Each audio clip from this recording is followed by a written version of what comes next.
सभी साथियों को नमस्कार। प्यारे साथियों, बहुत बड़ी एक खुशखबरी आपके सामने है।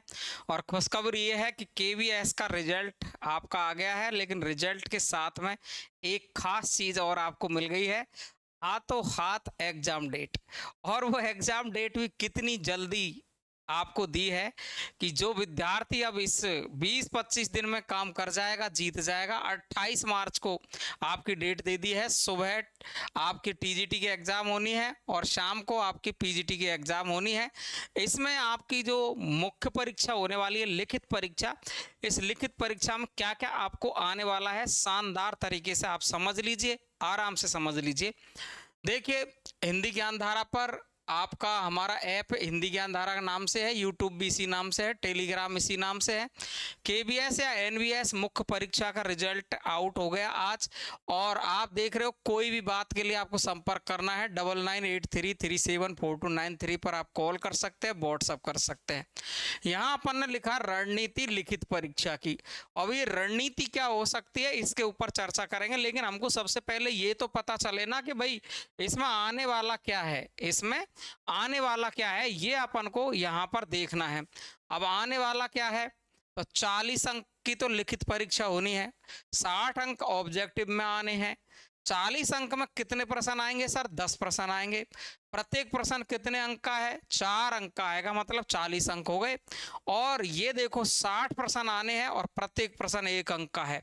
यानी इसमें आपकी व्याकरण, काव्य शास्त्र, भाषा विज्ञान, है ना, हिंदी साहित्य पूरा, इसमें से एक एक अंक का एक एक प्रश्न होगा और 60 अंक के 60 प्रश्न आएंगे।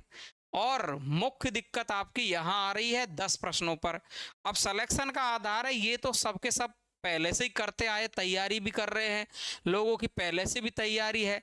लेकिन अब ये जो 10 प्रश्न है, इसमें से क्या पूछेगा, इसके बारे में कुछ भी कहीं भी कोई इन्होंने मेंशन नहीं किया है कि हमारा सिलेबस ये रहेगा। जैसे ईएमआरएस ने तो सिलेबस मेंशन करके बता दिया है कि भाई हमारा सिलेबस ये रहेगा, आपको इसमें से तैयारी करनी है। लेकिन इन केवीएस और एनवीएस वालों ने कुछ भी नहीं बताया। तुम कहोगे सर कहाँ से आएंगे प्रश्न? तो बेटा देखो, व्याकरण से भी सवाल आ सकता है आपका, और इसके अलावा आपका हिंदी साहित्य से आपका सवाल आ सकता है। और इसके अलावा हिंदी साहित्य के अलावा आपका व्याकरण हो गया, हिंदी साहित्य हो गया, भाषा विज्ञान से सवाल आ सकता है। लेकिन यहाँ से मोटा मोटा दिमाग में इसके अलावा भी एनसीईआरटी बेस का मतलब यहाँ दिया गया कि एनसीईआरटी बेस से सवाल आएगा। यानी किसी भी कवि का परिचय पूछ सकते हैं, किसी रचनाओं के बारे में पूछ सकते हैं, किसी भी लेखक के बारे में, कवि का जीवन परिचय पूछ सकते हैं। इसके अलावा आपको मेन चीज इसमें ध्यान रखने की, वो मेरा जो आइडिया है, वो आइडिया है आपको पत्र लेखन का, निबंध का, है ना, कोई गद्यांश पद्यांश का या निबंध पत्र लेखन पर। इस पर आपको मुख्य रूप से इसकी रणनीति बनानी पड़ेगी, मुख्य रूप से रणनीति बनानी पड़ेगी। यानी साहित्य तो आएगा ही, व्याकरण तो आएगी, काव्य शास्त्र भी, भाषा विज्ञान में से भी कोई सवाल बना सकता है। लेकिन जो मेरा जहां तक आइडिया जाता है, वो एनसीईआरटी बेस में से आपका निबंध लेखन, जैसे सरकारी पत्र कैसे लिखते हैं, निबंध कैसे लिखते हैं, है ना, या आपका परिपत्र कैसे लिख सकते हैं, विज्ञप्ति कैसे लिखते हैं, ये सारी चीज आपको यहाँ से पूछी जा सकती है 40 अंक में से। तो ये 40 अंक को हम पूरे तरीके से तैयार करवाएंगे। हमने आपको नया बैच बिल्कुल लॉन्च कर दिया है, तुरंत प्रभाव से आपको इसमें रिकॉर्डेड क्लास है, वो पूरी जो ईएमआरएस में पढ़ी है हमने, वो पूरी क्लास हाथों हाथ रिकॉर्डेड मिल जाएगी। और पूरी क्लासों की पीडीएफ भी आपको हाथों हाथ दे दी हमने, कंप्लीट पीडीएफ, ताकि आप उसको देख करके तुरंत फुरत तैयारी कर सके। बाकी के बचे दिनों में मैं आपको रोज लाइव भी पढ़ाऊंगा, कंप्लीट कोर्स के साथ। पढ़ाएंगे कैसे सर? तो पढ़ाएंगे ऐसे, देखो, जैसे आपको कोई प्रश्न आता है आपका लिखित परीक्षा में, तो देखो ये छायावाद का प्रश्न मैंने पढ़ाया है, तो छायावाद की प्रमुख प्रवृत्ति लिखी है, थोड़ी सी भूमिका बना दी है और छायावाद की प्रवृत्ति लिख दी है। इसमें से आपको ये इतना बड़ा थोड़ा सा ज्यादा इसलिए लिखा है कि मैं पढ़ाऊंगा, वो पूरा पूरा थोड़ी ना याद कर सकते बेटा, आप पूरा पूरा याद कर नहीं सकते, तो उसमें से आधा याद रह जाएगा ना, तो आपका काम चल जाएगा। तो छायावाद की प्रवृत्ति में छायावाद की भूमिका बताई है, ये मुख्य मुख्य प्रवृत्ति बता दी है कि इसमें व्यक्तिकता, आत्मानुभूति की प्रधानता है, कला पक्ष प्रधान है, प्रेम सौंदर्य की कविताएं मिलती है, कल्पना की प्रवणता मिलती है, दार्शनिकता देखने को मिलती है, नारी के भव्य स्वरूप का चित्रण किया है, संस्कृत ने भाषा को अपनाया है, रहस्यवाद को देखा जा सकता है, खड़ी बोली कविता का स्वर्ण काल रहा है। अब इसमें से तुमको जितना याद रहता है उसमें से एक एक लाइन लिख करके और एक एक लाइन से आप इसकी व्यक्तिकता और आत्मानुभूति कैसे प्रधान रही इसको एक लाइन में बता के एक लाइन ऐसी लिख देते हैं ना अपन, तो ज्यादा नंबर मिलने के चांस मिलते हैं।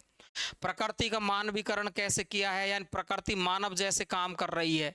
तुम रूप सी कौन व्योम से उतर रही चुपचाप, तुम ये सुंदरी कौन है जो आकाश से धीरे धीरे उतर रही है, यानी उसने कहा शाम ढलती जा रही है ना, है ना। छिपी निज छाया छवि में, तू खुद की छाया में छुपी हुई है, सुनहला फैला केस कलाप, और तेरा ये सुंदर केस कलाप फैला हुआ दिखाई दे रहा, काली काली सी होती जा रही है रात, है ना।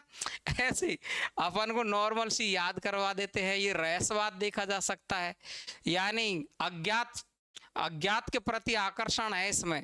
अज्ञात कौन है, वो ईश्वर है, और ईश्वर के प्रति आकर्षण इसमें आपको देखा जा सकता है। तो मैं नीर भरी दुख की बदली, ये देखो महादेव वर्मा ने कहा है, नीर भरी दुख की बदली। सौंदर्य है, नारी सौंदर्य को इसमें आपको देखा जा सकता है। इस तरीके से आप इसको पूरे को पढ़ सकते हैं आराम से, है ना। नील परिधान भी सुकुमार खुल रहा, मृदुलद खुला हंग है, खिला हो जो बिजली का फूल, मेघवन बीच गुलाबी रंग। ये देखो ऐसे नारी का सौंदर्य वर्णन कर सकते हैं। और इस टाइप से आपको हमने प्रत्येक क्वेश्चन को रच रच के पढ़ा है। दूसरा सवाल, छायावाद का उद्भव और छायावाद को परिभाषित किया है। छायावाद को 1918 से प्रारंभ क्यों माना है, 1920 से क्यों माना है। छायावाद की परिभाषाएं देखी है, ये देखो अलग अलग जो विद्वान ने परिभाषाएं दी है वो परिभाषाएं लिखी है, इसका विशेष लिख दिया है। तो इस तरीके से देखो हमने बहुत सारे जैन साहित्य की प्रमुख प्रवृत्तियां लिखी है। इस टाइप से हमने काफ़ी सारी चीज़ें आपको बहुत ढंग से बहुत मज़े हुए तरीके से पढ़ा रखी है। आपको यदि इसका 40-50% याद रह जाता है, बेड़ पार है, मज़ा ही आ जाने बिल्कुल ही। तो मस्त होकर के आप तैयारी कर लीजिए।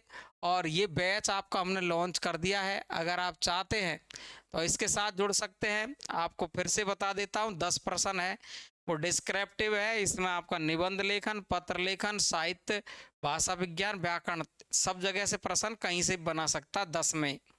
60 अंक है, ये तो पूरा साहित्य, व्याकरण, काव्य, भाषा विज्ञान सबके मिले हुए 60 आने। और ये 28 मार्च इसकी एग्जाम डेट है, सुबह टीजीटी लगनी है, शाम को पीजीटी लगनी है, और 22 मार्च को आपकी एमआरएस की डेट है ही। तो हो जाओ तैयार और जुड़ जाओ हिंदी ज्ञानधारा के साथ। जिनको लग रहा है कि मैं कर सकता हूँ 1 महीने में या 25 दिन में उड़ा सकता हूँ, तो वो तैयारी के साथ में तुरंत जुड़ जाइए और अपनी तैयारी चालू कर दीजिए। थैंक यू, धन्यवाद। अगर वीडियो आपको अच्छा लगा है, एकदम शानदार तरीके का, देखो करने वाले के लिए कोई कमी नहीं है, करने वाला तो 20 दिन में भी कवर कर जाता है, नहीं करने वाले को 1 साल पूरे हो जाते हैं। कभी देखता है, कभी नहीं देखता है, कभी क्लास पढ़ता है, कभी नहीं पढ़ता है, उनका अता पता नहीं है। लेकिन ध्यान रहे, जो करने वाला है ना, वो तो ये से 20 दिन में ही पार कर जाएगा। तो हो जाओ तैयार। और जिसको लगता है कि मैं कर सकता हूँ पूर्ण तरीके से, तो वो जुड़ जाइए हिंदी ज्ञानधारा के साथ। नहीं तो अपनी पढ़ाई यूट्यूब पर मैं रोज 9:15 पे करवा रहा हूँ, रोज 9:15 पे जुड़े। नमस्कार, राधे कृष्ण।